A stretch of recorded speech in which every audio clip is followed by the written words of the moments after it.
지금 그 증인 신문사항을 보고 그냥 미리 답변을 준비한 걸 읽고 있는데 이게 증인이 증언한 방식이 좀 맞지 않는 것 같습니다.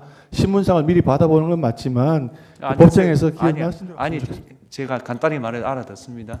정인이요 그 편의 때문에 적어 오신 것 같은데 우리 건장 요령은 듣고 답하는 겁니다. 네. 그걸 약간 덮어 놓으세요. 기억이 안 날 때 잠깐 보는 건 괜찮은데. 제가 왜 그러냐면 좀 법률에 관한 사항을 말씀하시니까 그런 거는 일일이 메모를 기억을 할 수가 없어서 그런 걸 메모를 보시고 네네. 그렇지 않은 거는 그렇게 했습니다. 예. 예.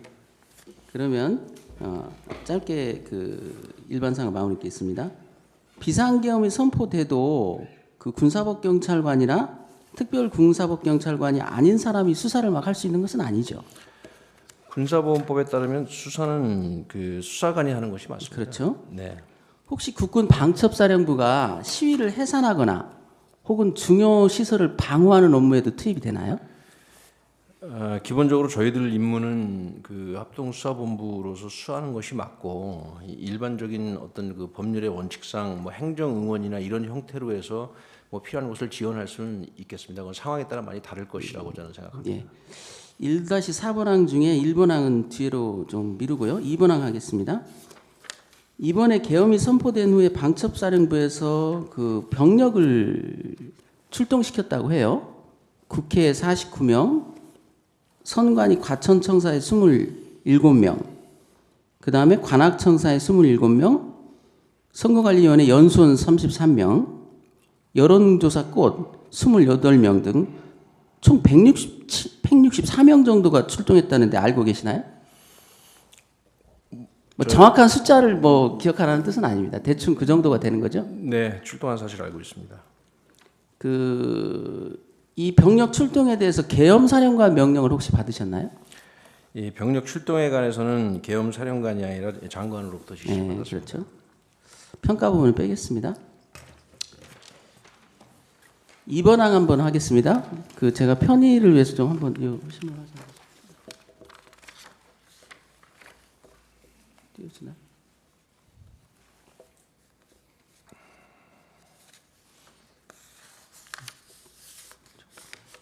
이 편의상 제가 시간표를 좀 정리해 왔는데 그 방첩사령부의 국회 출동 관련해서 좀 여쭤보겠습니다. 2-1번항 하겠습니다. 증인은 그 비상계엄이 선포된 직후인 2024년 12월 3일 23시경에요. 방첩수사단장 춘희 김대우에게 김용현 장관으로부터 명단을 받았다. 수첩에 받아 적어라. 이렇게 말씀하신 적 있나요? 제가 이제 장관님으로부터 이제 지시를 받은 내용이 있고, 그다음에 자, 일단 제가 끊어서 물어보겠습니다. 혹시 명단을 받으신 적 있나요? 14명 정도? 제가 장관님으로부터 지시를 받은 사항이 있고, 그다음에 그 사항을 제가 이해해서 제 부하에게 얘기한 것이 있고, 왜냐하면 그 변호사님께서 이 상황을 이해를 못하시고 이 단답형으로 제가 대답을 할 수가 없습니다. 왜냐하면 상황이 굉장히 복잡합니다. 그다음에 그 부하들은 또 각각 그 부하들에게 그 본인이 이 지시받은 사항을 전파하고 하는 이 과정에서 서로 이해하는 부분들이 조금씩 다 다릅니다. 이것은 진술을 통해서도 저도 증거 목록에서 확인을 했습니다. 따라서 오늘 이 자리에서 지시에 관한 부분이 어떻게 전파되고 어떻게 되는지는 재판장님 죄송하지만 형사재판에 관한 사항이라 제가 진술을 자세히 할 수 없습니다. 죄송합니다. 그 14명의 명단을 혹시 받으셨냐고 거기에 대해서도 답을 하시기가 곤란하신가요? 그 부분도 이 형사재판에서 정확히 다투도록 하겠습니다. 그 김대우 방첩수사단장은 그렇게 얘기를 합니다. 사령관님이 말씀하시기를 김용현 장관님으로부터 명단을 받았다고 저보고 수첩에 받아 적으라 이렇게 말을 했다고 합니다. 이게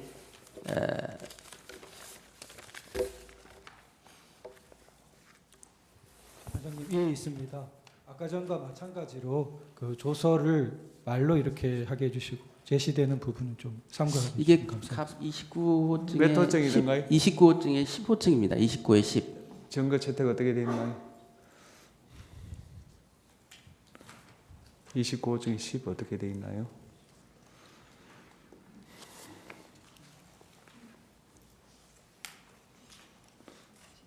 예, 채택돼 있습니다. 하십시오. 하십시오. 아, 예. 예. 여기에 김대우 방첩수사단장이 한 말입니다. 사령관님께서 말씀하시기를 김용현 장관님으로부터 명단을 받았다. 저보고 수첩에 적어라. 이렇게 말을 했다고 해요. 혹시 김대우 수사단장한테 이런 말씀을 하신 적 있나요?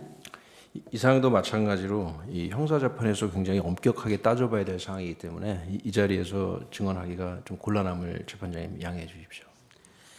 그러면요, 2-2의 2번 항을 하겠습니다. 14명의 명단들이 이재명 대표를 포함해서 14명의 명단들이 있는데요. 증인께서 검찰 조사를 받을 때 이 사람들이 평소 피청구인이 안 좋게 얘기하던 사람들이다라고 진술한 적이 있나요? 지금 그 부분을 말씀드리기 이전에 제가 받은 이 질문서에 의하면 이 피청구인의 인물 품평이라고 표현을 하셨습니다. 저는 이 부분을 바로잡고 싶습니다. 인격을 가진 인격체의 사람들을 대상으로 물건도 아닌데 무슨 품평회를 합니까? 이 표현은 굉장히 저는 부적절하다고 생각합니다. 그래서 일단 이 부분부터 아니라고 생각을 하고요. 그다음 계속 질문해 주시면 답변하겠습니다. 그러면 이건 증인께서 작성하신 것 같아요. 제시를 하겠습니다.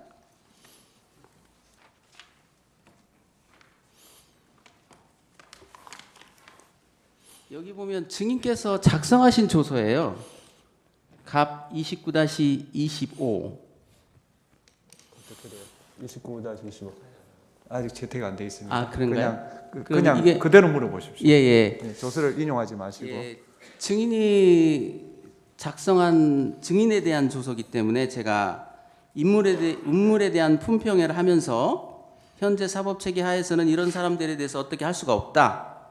비상조치권을 사용해서 이 사람들에 대해 조치해야 된다. 이렇게 혹시 말씀하신 적 있나요?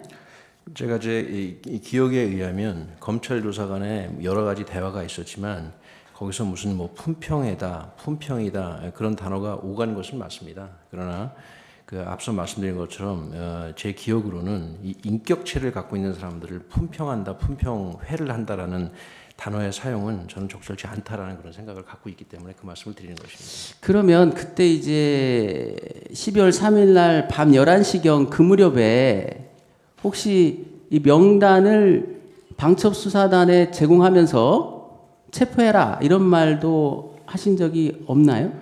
그 부분도 앞서 말씀드린 것처럼 형사재판에서 다뤄야 될 굉장히 중요한 사안이라 이 자리에서 말씀 못 드린 것을 좀 양해해 주십시오. 만약에 변호사님께서 괜찮으시면 그때 어떤 그런 지시 전파가 이루어졌던 방첩사의 상황이 어떤지는 제가 설명드릴 수 있습니다. 자, 2-3번에 우선 체포자에 대해서 좀 묻겠습니다.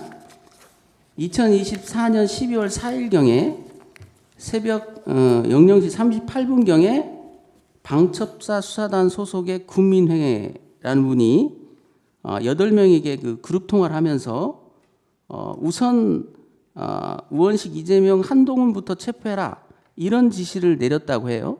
혹시 알고 계시나요?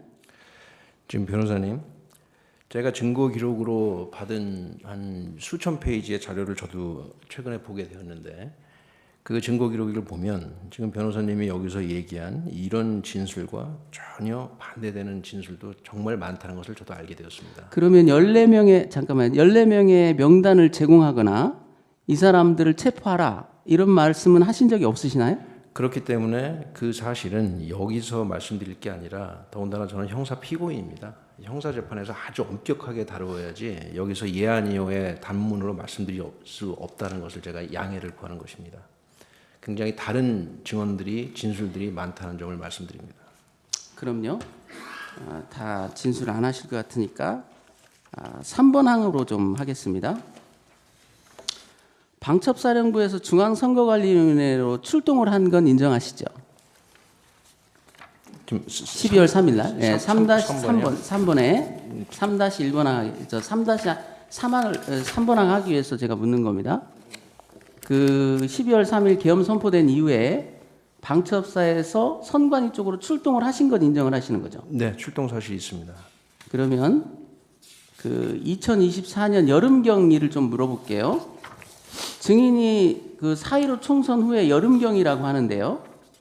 비서실장 정성호에게 유튜브에서 주장하는 선관위 부정선거가 도대체 무슨 얘기냐? 이거 좀 확인해봐라 이렇게 지시한 적은 있으신가요?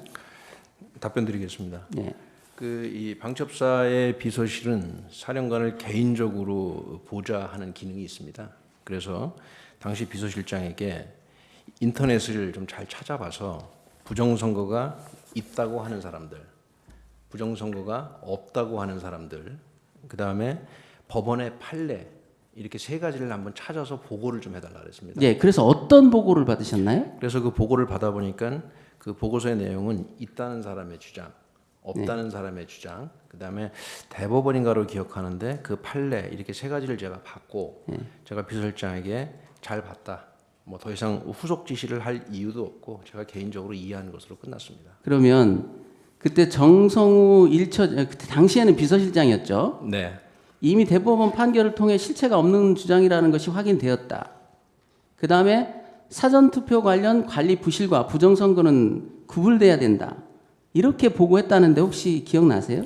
그것은 그 본인이 얘기를 한 게 아니라 그 보고서 제일 마지막 결론 부분에 써 있던 표현입니다. 그래서 본인의 판단이라는 거죠. 그러니까 정성우 당시 비서실장의 판단이라는 거죠. 그 세부적인 사항은 모르겠습니다. 네. 왜냐하면 혹시 그때 네. 정성우 당시 비서실장이 부정선거를 주장하는 사람들은 멀리해야 한다 이런 충고도 했다는데 기억나세요? 정성우 장군은 굉장히 현명하고 신중한 사람입니다.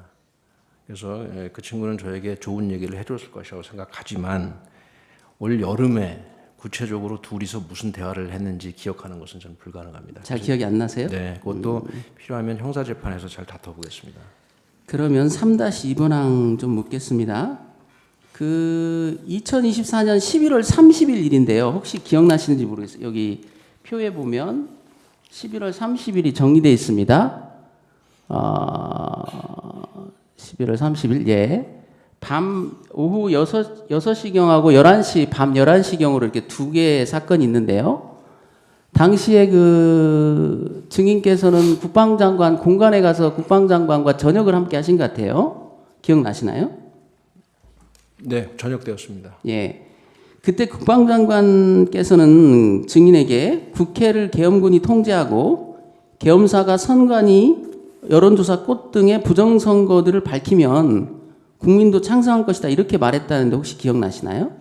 이 부분은 정확한 워딩의 기억이 중요한 게 아니라 제가 어떻게 이해했는지가 중요할 것 같습니다. 그래서 저는 이렇게 이해했습니다. 장관님 말씀이 뭐 계엄이 됐든 뭐가 됐든 간에 그것은 기본적으로 대통령께서 본인이 갖고 계시는 헌법적인 권한 내에서 당신에게 부여된 비상조치권을 행사하는 것이다. 그런 취지로 말씀을 하셨고 저는 그렇게 이해를 했고 그 과정에서 부정선거나 여론조작 의혹이 규명된다면 국민들도 계엄 선포를 한 것을 뭐 이해할 수도 있지 않겠느냐 이런 취지로 제가 이해를 했지 정확한 워딩까지는 솔직히 기억 안 알겠습니다. 납니다.